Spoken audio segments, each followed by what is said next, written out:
No, see, Steve Millington and I are sitting here. Being that this is radio, we're messing around with a video camera.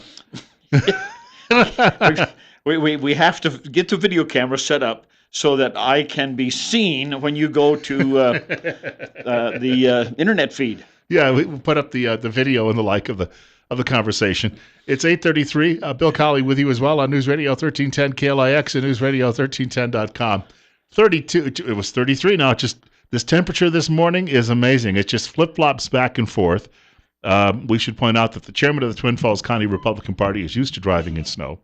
By the way, from the west coming in this morning, we were getting some real heavy snow. There was a place or two where it was just coming down really heavy. Oh. Not for how would I know how extended a period of time? I was driving through it, okay? I was on the road for 20 minutes or 25 this morning, and so I'm a great source of information here.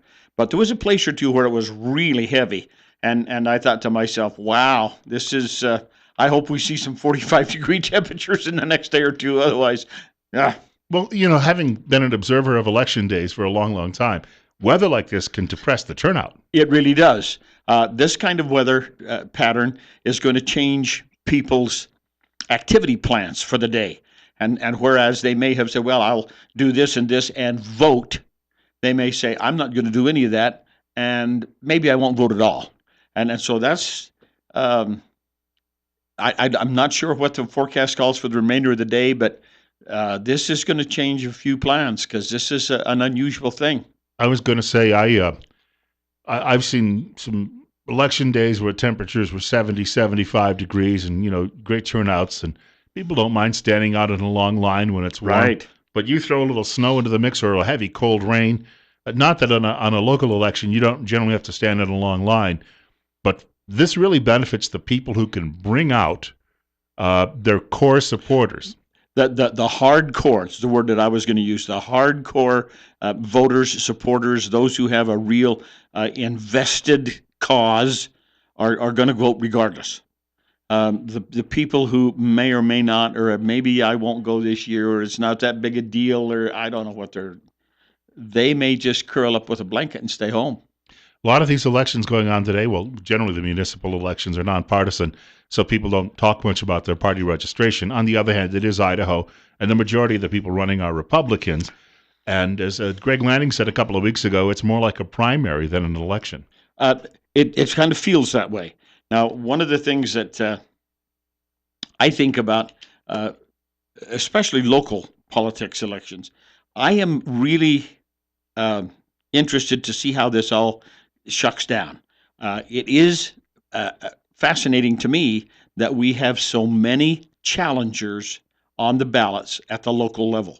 One of the things that I really enjoy is the challenges during election time. We need to have that conversation, that discussion about political ideologies and objectives, so that people can have a good feeling. Yes, I'm going to vote for this person because they do this and this and this. Or I'm going to vote against this person because he hasn't done a single thing. So I think it's very fascinating that we have so many challenged races. It becomes a bit of a non-event if you don't have two or three challengers in there. So why should I go vote? There's only one guy on the page. I just was thinking the other day, it's awfully difficult for most people to pinpoint, especially since you have in a municipal election, you've got multiple people running. It's awfully difficult to pinpoint and say, this guy upset me on this issue and I don't see that this is one of those years. The only big election is the one that I've noticed that's controversial is the one in Kimberley because of the bond issue. Big bond issue. But aside from that, most people, I think, as I've said before, they vote on garbage pickup, they vote on street repairs, they vote on snow plowing. They like today, that's important. But generally, I don't think that people out there say, well, it's not like voting for governor or a presidential election where someone at that level just ticks you off sometimes and you go out and decide you want to change. And you're simply not going to vote. So, or vote for that person. If there are really contentious issues, they haven't really surfaced in the main line, at least. There may be a lot of angst amongst individual voters, and they're working their own kind of Facebook networks, and that is becoming a very interesting thing. I visited this past week with some folks who are considering statewide challenges, and one of the things that they said was that what most important was the networking capabilities of voters. In other words, Facebooks and Twitters and all of that kind of stuff. You get a thousand or more people wound up on their Facebook, and if they've all got 100, 150 likes, you can contact a tremendous number of people, and it's almost free. You just got to have some real committed people who will get on the use the electronic media, get on the internet, and use their Facebook page and send out these things. Vote for Joe Blow because. Vote for Joe Blow because. Send this out to all your. Well, pretty soon you've got hundreds of thousands of contacts made out there, and in essence, you didn't spend hardly any campaign cash. No, it changes the playing field dramatically. And if you find an organization that is really committed, diehards, kind of the zealots, if you will, they really get into that stuff. They know where the contacts are. They've got a long Facebook page, and they can get on there and contact many, many people quickly and often. There's a guy up in Coeur d'Alene, and I'm on Facebook with him, and he seems to be quarterbacking an entire statewide Republican revolution. Yeah.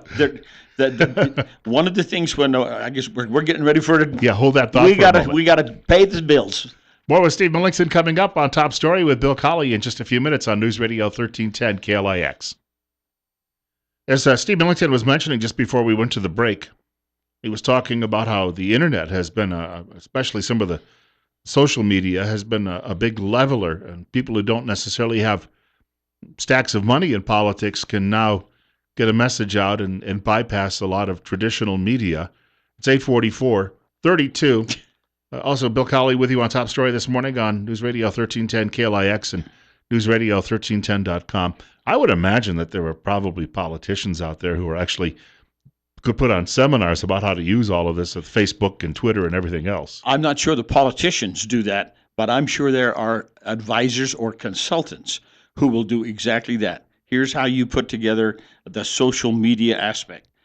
Find a half a dozen real solid people, and they send out, you give them a news feed once a week, and they just blast it out to all of their social media outlets, and instantly people are getting all kinds of information about your positions on various points.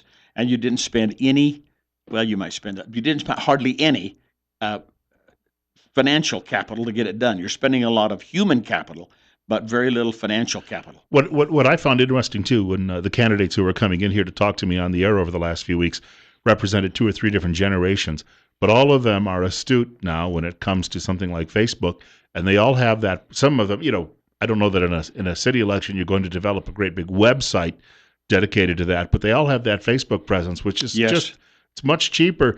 And it doesn't matter what they're, when they first came to the computer, if they were 10 or if they were 40, they all have it. And they've got the big campaign sign on there. And it doesn't, as you said, it doesn't take long to send it to 50 friends, and then they send it to 50. And pretty soon you've got a huge blanket of social media contacts that are every few days you just put another blurb on there, and here's where we are, and here's what we're doing, and so forth. And it's a very powerful tool. I owe Lance Clow a telephone call because I want to get him on the air to talk about some of the proposed changes in Common Core and testing in the state. But there you go. There's a guy who has used social media very, very well. He's got his personal page. He's got his legislative page. And if you want information or detail, you can find it there very quickly. Very easily. And you mentioned Lance Clow, one of our state legislators. In the past couple of weeks, a lot more contact and information coming down about items that are going to be discussed in the 2016 legislative session. Legislators are now going to all kinds of, wouldn't call them seminars, meetings, gatherings, where individuals who have a specific item, an agenda item, that they want to push are beginning to pass those around to the legislators. They're having informational meetings that here's why we would think this needs to happen. Here's the pros. Here's the cons. But there, if I'm in favor of it, there's going to be a lot more pros than there's ever going to be cons. But and so many of our legislators now are traveling to an awful lot of these. They call them meetings. So what they are is informational type gathering where somebody's going to tell you, we want this and this and this, and here's why. Additionally, we will see people like the Department of Education. They have a list of things that they would like to see accomplished in the upcoming legislative session. So they will go around the state, maybe to 3 or 4 locations: North Idaho, Treasure Valley, Eastern Idaho, and they will look at or gather up all of the legislators and present their cause and contact legislators. Many of them they know are already on their side. Some of them are not, and so they don't pick and choose. But when they get to the meetings, they're going to pinpoint those individuals who are not quite on board with them yet, and they're going to make a special effort to see to it that this individual has access to the information, that questions are answered. Because when we get it to the legislature, we don't want to have a knockdown, drag-out fight. Number one, they don't have time. I mean, they got 90 days to get everything done, so they can't be too engaged in one single item. So that process has already begun.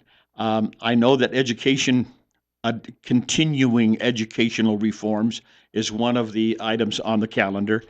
Some of the big ones got resolved a year ago, although there's some tweaking that's going to have to happen. Transportation funding. Yeah, that'll be back. It's going to be back, but I don't think it's going to be. It's going to be a refinement of the previous bill. It's not going to be a huge fight over how we get this done. I think there are other items that are going to come along. Idaho is not, even though we are doing well, we're not competitive with the states around us as far as GDP growth, as far as per capita income, as far as job. We are not competing with Oregon and Washington and Montana and Wyoming and Utah. They're basically just outrunning us. And one thing I looked at this morning showed that the per capita income is in the high 40s, or it was either 49 or 50. Well, I think there's only 50 states. And if that's the case, we didn't rate very high on that scale. And so we need to make it an effort to really ramp that up. Despite the fact that the state has the 5th fastest growing economy, that's a feather in the cap of what they've done. Sure. But, I've had legislators tell me, and they've been very upfront about it, that a lot of the new jobs created really aren't the type of jobs that are going to build a new middle class. No, they're not.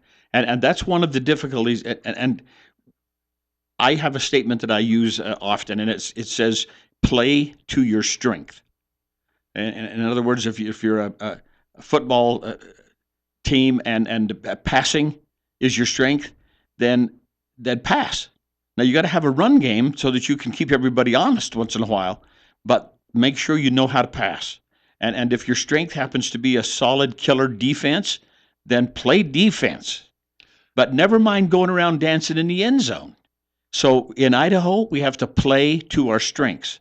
And one of our strengths is an agricultural production base. Mm-hmm. And so we need to have that kind. But, those kind of jobs currently, historically, and into the future are not going to be high-paying jobs.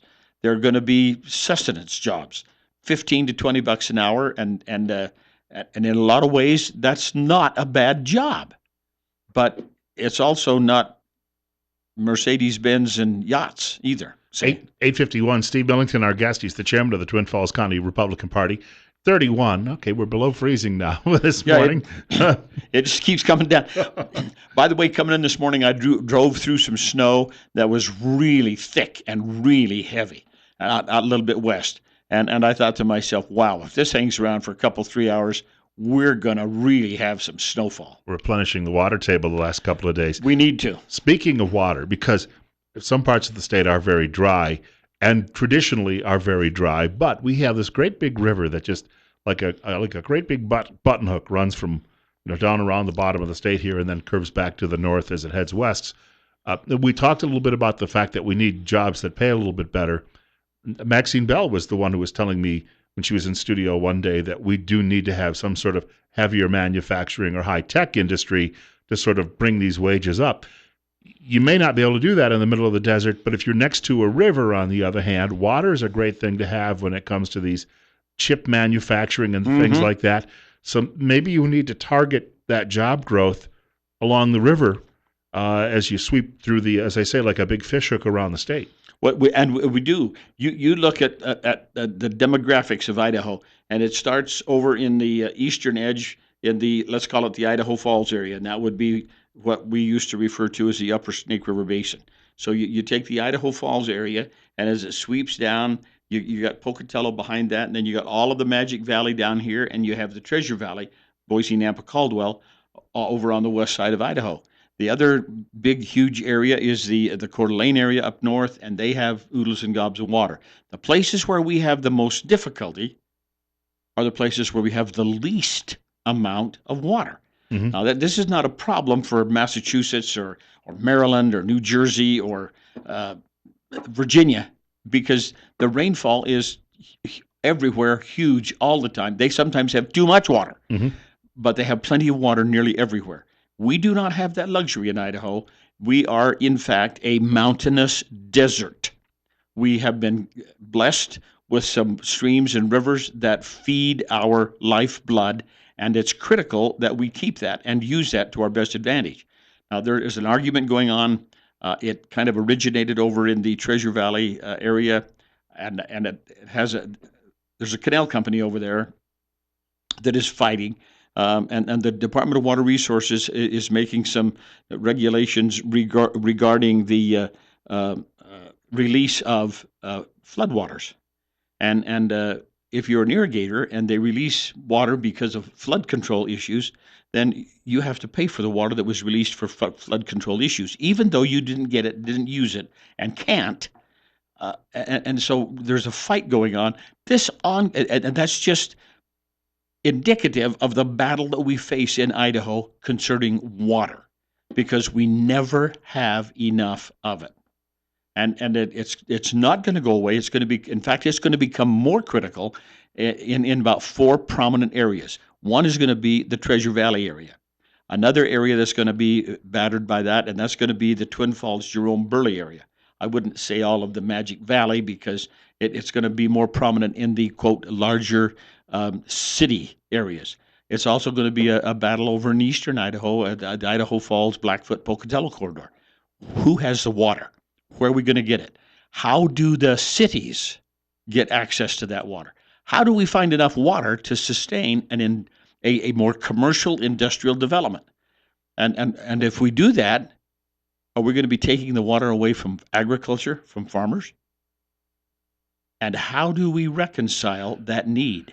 And that's when the Colorado, by the time it gets down toward the tail end of it, there's no Colorado left any longer. No. And if we were to make some of these huge growth, the projections are that we're going to see 1 million people around that river valley.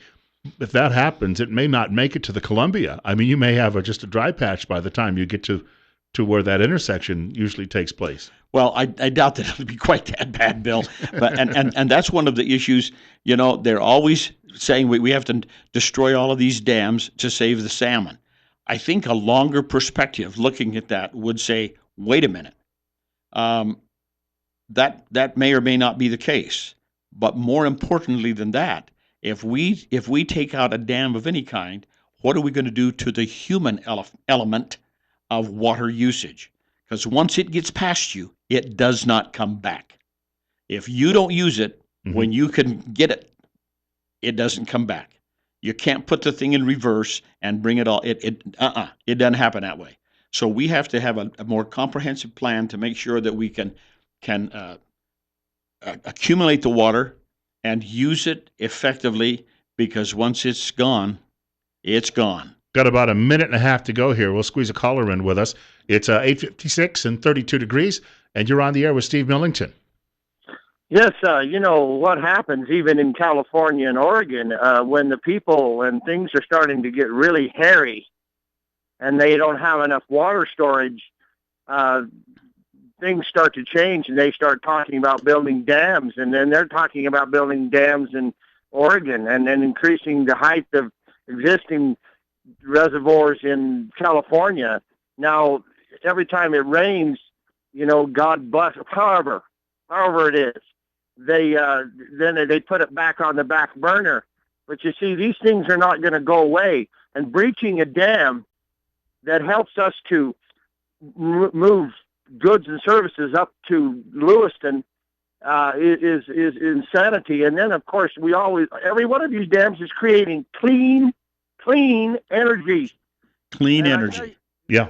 You know, and that's important. I was in Southern California a week ago, 2 weeks ago, I guess now, and it was interesting to see the landscaping techniques on the residential properties. They don't have any green grass. They have rocks and they have drought-tolerant plants. And I thought to myself, we don't know how lucky we are to be able to turn on the spigot and have water. So far. And then we better be very cautious and very concerned, because like I said, once it gets past you, it doesn't come back. Steve Millington off to do his voting today. Yes. Everybody go vote.